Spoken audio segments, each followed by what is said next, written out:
tell us your name and I guess your title as well and what you do in your community. My name is Alexis Johnson. I am Mrs. Midwest Petite USA 2026. Right now, I am doing a project called the United Census Project. We basically collect new, used, or monetary donations to help families with sensory items because, of course, insurance does not cover these items, and they are a necessity for individuals that have sensory issues. That's so wonderful. What inspired you to begin this journey? Well, it is a little bit of a long journey that got me to this part. I had my daughter at 27 weeks and she was born super early, and we spent 102 days at St. John's in the NICU. And she came home, and like any baby that comes home after being born early, they start early intervention. She started early intervention, and we started to notice that instead of that gap closing, her gap was widening. By 2 years old, you should be technically caught up. She is 2, and she's at 8-month milestones. And so I'm like, okay, something's not right here. So, we had to advocate to get a geneticist, and we got our geneticist. And the first thing they noticed about her is she has the eyes and the facial features of Down syndrome.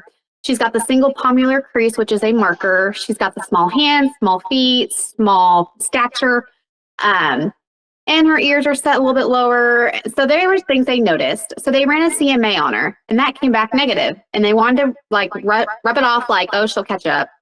And my husband and I luckily did a little bit of research going into this, and we knew there was a test called the whole exome sequencing that they could do. And so basically we didn't give them an option. We were kind of like, you're going to run this test, and if insurance doesn't pay for it, we'll pay for it. And lo and behold, it came back, and she has a mutation in her PPM1D gene, which is Janssen-DeVry syndrome, which explains her hypotonia, her speech delays. She's nonverbal. It explains all of her delays, actually. But that is kind of what led up to it, because most of these kids, 64% of them have autism and ADHD. And my daughter is not the exception here. She also has autism. And as a mom, and seeing your child on the floor having these meltdowns for 3 and 4 hours and not be able to hold her, touch her, or speak to her is hard. And being a mom and not be able to, that's what you want to do when your child is upset. You want to hold them and comfort them. And some of these kids with autism, that's not what they need. There's sensory things that they need. And that is the biggest thing. Like, doctors can brush it off and say, well, they'll get used to their environment, or insurance can say this is not a medical necessity.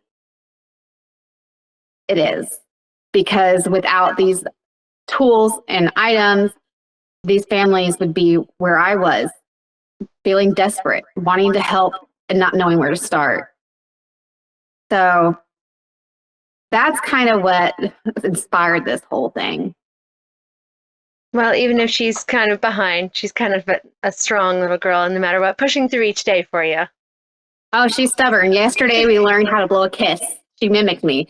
Mimicking has been something that we've been working on, and I blew her a kiss, and she blew one back, and it was a huge celebration day. I love it. We have not seen her mimic like that. It was the whole open mouth thing because she was little.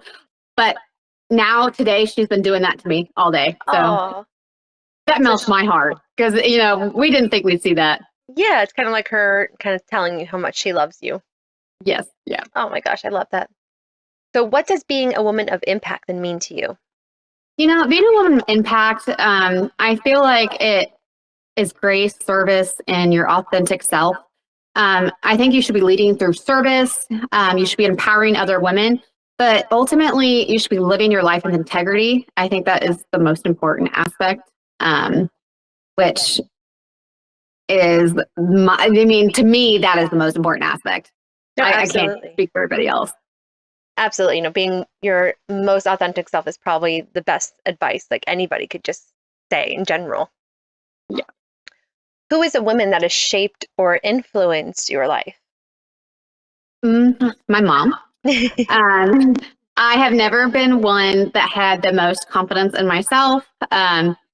Even when she didn't always agree with my decisions, for instance, going into the Marine Corps, she cried, begged me not to go, try to change my mind, even try to compromise and say, well, what about this branch? What about this branch? Anything but the Marine Corps. And I can remember sending my first letter home to her and telling her, Mom, I don't think I can do this. I think I've been over my head. And I remember getting my letter back from her. And she said, you are my hero. You are doing things that I wish I could do. And hearing your mom tell you that you are doing things that she could only dream of doing, especially from your mom, the person that raised you, that you looked up to your whole life. And then I experienced it again when I got out of the Marine Corps and I went into college, and I noticed that it took me 6 years to get my bachelor's. I kept changing my mind, what I wanted to do with my life. And I noticed that it was harder this time around because I went to college before the Marine Corps.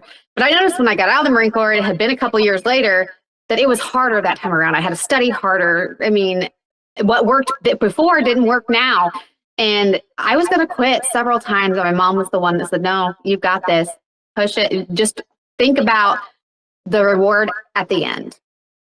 And having that support system and telling you, because sometimes you get in your head and you're like dead set, like, I can't do this. And they have to talk you out of your cycle, my little spinning cycle. Moms are like your forever cheerleaders, your best friends from day one until the end. Just they're always there for you no matter what. Yeah. And I always feel like no matter what age, mothers and daughters will always butt heads. We'll have our moments. We will absolutely teenage years, especially teenagers.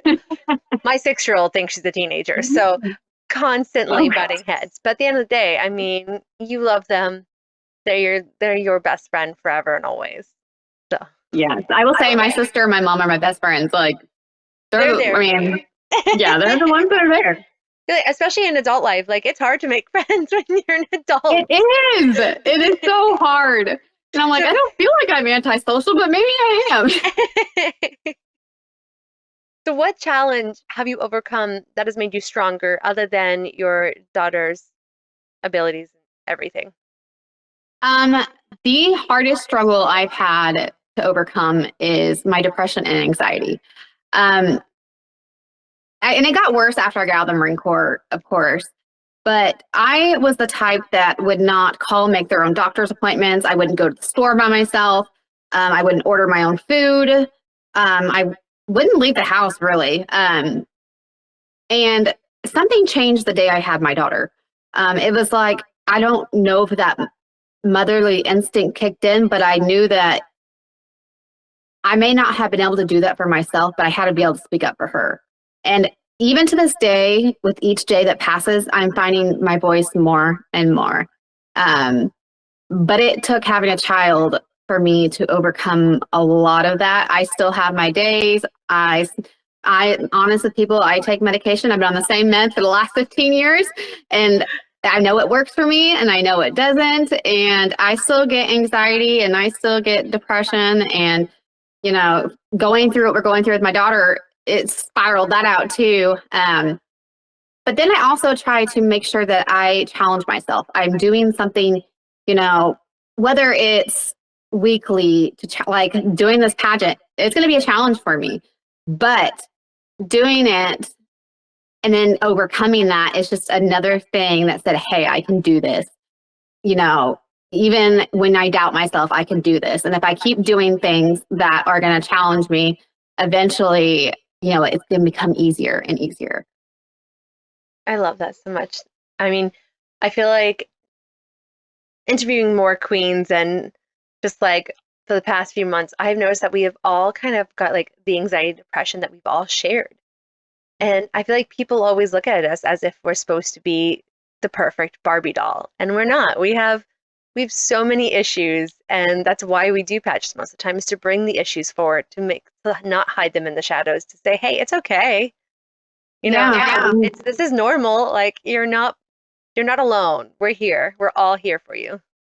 And that's what I always say when I make videos, because I blog about my daughter and doing this stuff that I have been doing. I I am who I am, and I don't hide it. I don't want to hide it because I want people to know who the true Alexis is.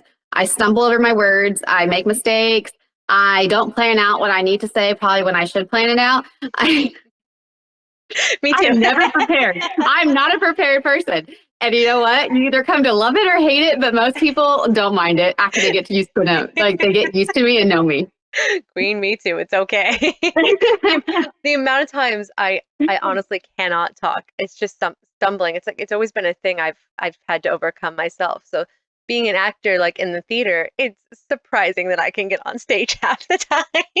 Yeah, it's funny that you brought that up because, I was all in that stuff in high school and everything else. It's different when you have a script and you can It go over is. it and you know what to say. But when you have to like come up with on the top of your head, like out of Yep. nowhere, it's kind of like, and then you sound uneducated because you're like, I promise I have my degree. I promise that I'm smart.